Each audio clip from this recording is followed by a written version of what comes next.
Ito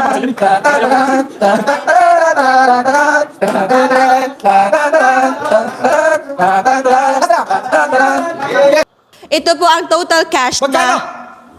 Okay, total cash na. Okay, ito na. 338,560 and 27 cents. Ayun po, stop po muna natin. Just a heads up lamang po, in this video is pag-uusapan po natin is tungkol nga po dito sa total cash na natanggap ni Luis sa naganap na birthday celebration niya last August 23. Kung saan nga po is talagang nakakalula po, nakakamangha, at the same time is nakakatuwa din po. Kasi nga po umabot sa ganito kalaki po yung natanggap na cash ni Luis, kung saan nga po ito daw po ay nasa 338,560.27 pesos. So napakalaki na po na pera ito. Ito po ay pinagsama-samang pagmamahal ng mga taong nagmamahal sa kanya, especially sa mga ninang-ninong niya at sa iba pang mga tao na andyan palagi para suportahan siya. So nakakabilib lamang guys, kasi talagang dito na tinapatunayan na talagang sobrang dami ng nagmamahal talaga kay Luis. So tara po, ipagpatuloy po natin ang panonood. Isipin mo to, ito ay dugot pawis, okay, ng mga tao na nagmamahal sa'yo. Magsilbi ito na, kumbaga booster shot, para mas mangarap ka, para mas maging, positive ka sa karera ng buhay mo. Okay? Huwag itong maging dahilan para mas maging petix ka kasi, may pera naman ako. So, ba't ako magpupursige? May pera naman. Di ba? Huwag ganun. Okay? Bagkus maging instrumento to para mas lalo kang magpursige. Dahil lahat ng pera na to mauubos. Alright? Hindi naman pwedeng aasa lang tayo sa ibang tao para sa future mo. Di ba? Hindi pwedeng ganun. Kailangan matuto ka na tumayo sa sarili mong paa. At ito yung mga katuwang mo, mga tao na to, para makaabot ka doon. Okay? So, ayan, so napakaganda po talaga ng payo at mensahe ni Tech Jun, ni Tito Jun sa kanyang inaanak na si Luis. Tama po siya na yung mga perang yan is pinaghirapan nga po ng mga taong nagmamahal sa kanya para lamang talaga maipaabot ito sa kanya. At tama si Tech Jun na hindi pwede na dahil nga may pera siya is papetiks-petiks na lang siya, parang hindi na gagawin ang hindi na gagawin ang lahat para matupad ang pangarap kasi nga may pera. Pero mali po daw po yun, sabi ni Tech Jun, kasi nga po ang mga perang ito is nawawala lang din.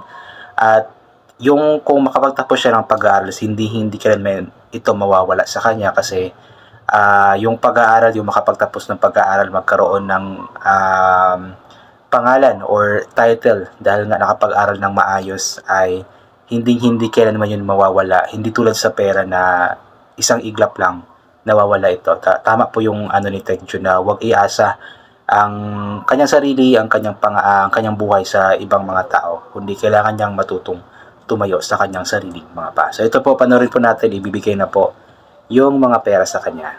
ayan, Tatay Ram, ito na. Manood na po lahat ha. Walang pipikit, walang kukurap. Simulan na natin itong unang pasabog. Simulan mo na, Kuya Luis. Hoy, dilaw. Grabe naman yan. Unang paper bag pa lang yan. Sana all. Hindi pa, kakasimula pa lang Kuya dito eh. Sisimula pa, Tito.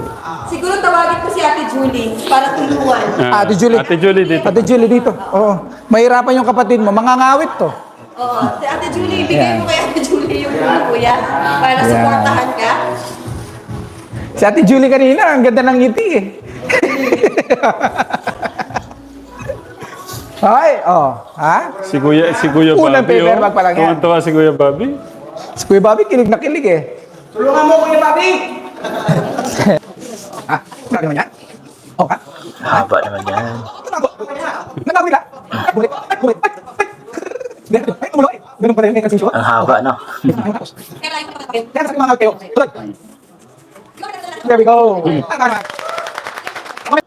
Tito Jun, ang total ng unang pasabog ay Ay! 73,562.27. 1,000 pesos. 73,500. So, yun nga po yung total 73,560.27. Sa first pasabog lang po yun sa first paper bag. At mula po ito sa pinagsama-samang pagmamahal na ipinabot ng mga nagmamahal kay Luis. 60.27. Yan po yung unang pasabog. Kuya Luis, baka Next masyadong mabigat. pasabog. Ito naman, regalo niya. Pangalawang pasabog. Kailangan ko yung mga kapatid mo. Mga kapatid, mas mabigat to. Kuya. Yes. Sila Nenita yung mga kapatid. Mga kapatid, ayan, dito po. Regalo naman ito ni Tita Ha? Evangeline. Yes. What? From Tita Akin na muna to. Evangeline. Akin na muna to. Ay, Sash. grabe, may asya, ba yan? Sash? Nasa sila. Ate dito. Si Ate Ella, si Nenita, si Ate Grabe, napakaswerte ni Luis. Grabe naman yan. Si ano? So, ganito yan. Ganun pala yun. Pag ganun. Kasi may request na. Ayan. Yan mo na. Nahihiya siya. Tan, tan, tan, tan, tan, tan, tan, tan, tan, tan, tan, tan, Naging graduation na eh. Happy graduation!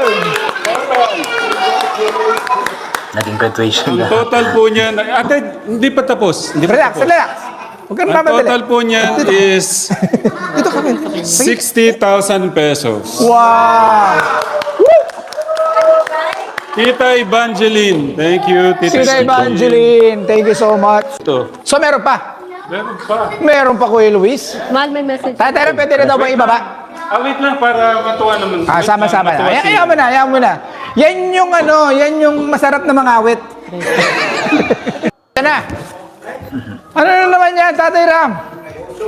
Hoy! Hoy! Puro blue. Ano yan? Ano yan? Yan, puro blue na. Ano yan? Ang palagay naman dito. Ano yan? Pag ganyan naman ang lagay dito. Pagmamahal naman ng mga ayaw mo na. Kuya Bobby, ayaw na. Talagang nahihiya si Luis eh. Hindi kasi sasanay sa mga ganyan. Alam mo naman si Luis is introvert, so ayaw niya ng ganyan kasi hindi rin siya materialistic na tao. Kaya ganun po siya, nahihiya po siya. Pag ganyan ba? Ano yan? Tan, tan, taran.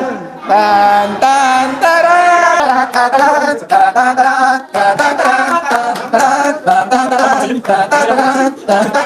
Grabe ang dami.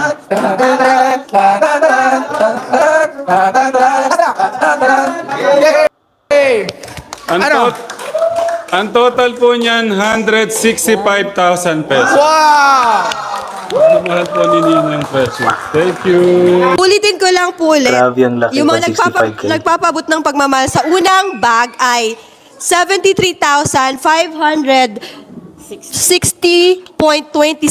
cents. Ha?